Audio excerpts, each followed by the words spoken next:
Good evening, welcome to Fantasy Formula Podcast. I'm your host, Paul, and today we are going to be going over the driver bio for Esteban Ocon. He is number 31, driving for Team Alpine.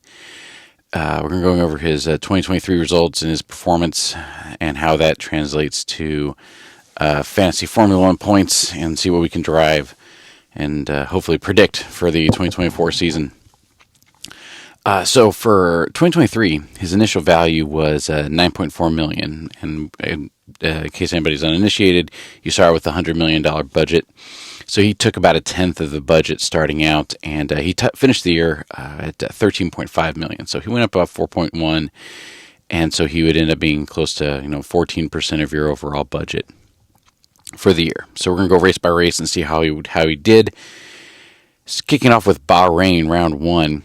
He qualified 9th, finished 20th, which because he got a DNF on lap 41, so he didn't finish the race. And if you are new to the podcast, at least in 2023, the rules for 2024 haven't come out yet, but if you don't finish the race, you get negative 20 points. So he finished that race with negative 17. For round number 2, qualified 7th, finished 8th. Not bad. Finished it off with 7 fantasy points. So we're going on to round 3, qualified 11th, finished 20th again, got a DNF on lap 56, along with Logan Sargent, Nick DeVries, and Pierre Gasly. So my guess is there was a collision of some kind. Without going back race by, going off lap by lap, I'm not going to go back and dig all that up. But it didn't work out too well for him on that one. Round number 4, he qualified 12th, finished 15th, walked out with 7 points. Not where you want to be, but again, he only took a few laps, finished in the green, fine. Whether or not it's worth the 10 million he was being charged, we'll discuss that later on. Qualified 8th in the United States for round 5 in Miami. Qualified 8th, finished 9th, not bad. Walked away with 8 points. Round 6 didn't occur. Round 7 in Monaco. Qualified 4th, finished 3rd, so he finished on the podium, which is great. And finished that race with 32 fantasy points, which is wonderful. That's right where you want to be, especially if you're, spending 10% of your overall budget on a driver. You want them doing that. You want them, finishing better than they qualify, and definitely finishing in the top 10 and finishing on the podium. Perfect. Going on to round 8 in Spain, qualified 7, finished 8. Okay, so the trend here we're looking at is he's most of the time qualifying in the points. The bad part is he's finishing less. Now, if you qualify, whatever position you start the race in, when you finish the race, if you're higher position, you get 1 point for every position you're up. Lesser position, negative 1 point for every position you're down. But there's you get points for qualifying in the top 10, and you get more points for finishing in the top 10. So in the end, he's doing fine. He got 9 points there, which as soon as you pay $9 million for him and he gets 9 points in a race, it's 1 point per million. Not wonderful, but like Max Verstappen in 2023 had 1.7, a fantastic point per million, be 0.5. If you can on average have every one of your drivers have a point per $1 million or worth, then as soon as you go getting the bonuses and things like that, then it works out very well. So as on round 8, he's doing just fine. Round 9 in Canada, again, qualified 6th, finished 8th, still in the top 10, not bad. Walks out with 11 points, good. Round 10 in Australia, qualified 12th, finished 14th. Not what we want. He's outside of the points. He walks away with 9, though, probably because he did lots of passing. He was 1 lap down, fine. But that's fine. Round 11 in Great Britain, qualified 13th and got a DNF on lap 9. Again, not sure what went on, but he walked away with a negative 18 points for that round 11. Round 12 in Hungary, again, qualified 12th. Got a DNF on lap 2. Pierre Gasly went out on lap 1.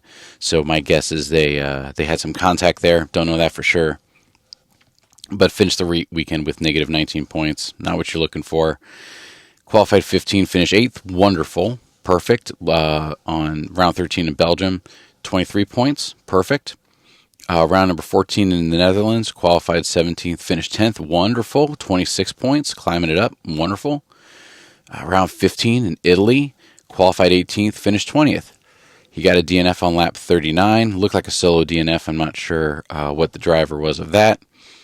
Round 16 in Singapore, and if you remember in Singapore, that's the one race that Max Verstappen did not win. Carlos Sainz won it, or not. Red Bull didn't win, I should say. But yeah, Esteban Ocon qualified 8th again, finished 20th. Now, I say finished 20th. As soon as you, in fantasy F1, as soon as you crash out, whether it be on lap 1 or, 80% through, you get negative 20 points in the fantasy game, right? And if you finish like 90% of it, then they'll actually give you a position, and things like that. Fine. So with all the drivers, like for example in Singapore, you had Lance Stroll just didn't race because I think he crashed in qualifying. We'll talk about him later, or in practice. But you had Yuki Tsunoda, Valtteri Bottas, George Russell, and Esteban Ocon all DNF. So I give them all negative 20 points and have them all, like in F1 they should, according to the rules they should, but then I also have them all be position 20. So I say he finished 20th. Nah, in actual F1 standings he might probably finished 16th, but for the fantasy reasons he just gets negative 20 points, so we have them all be last. So yeah, so he finished probably 16th, but I'm calling finishing 20 gets negative 20 points. Not at all what you're looking for. Round 17 in Japan, qualified 14th, finished 9th. Perfect, gets 10 points. 18 in Qatar, qualified 8th, finished 7th. Wonderful. Only gets 2 points. I'm not sure quite how all that shook out. He, was that a... yeah, I don't know. I'm not quite sure why he only got 2 points. He probably got passed a lot and things like that. For round 19 in Texas, qualified 15th again, finished 20th. He crashed out on lap 6. Got a DNF. On round 20 in Mexico, qualified 4th, finished 7th. Still, hey, he finished. He's in the top 10, and he gets 10 fantasy points. Now, this is interesting, though. So he qualified 4th, finished 10th. So he finished in the top 10 here, got 10 points. The previous race, he... actually, not the previous race because he crashed out. But the previous race, he qualified 8th, finished 7th, again in the top 10, but he only got 2. And that's because in Fantasy F1... if you are in the pits and you get passed, it's fine.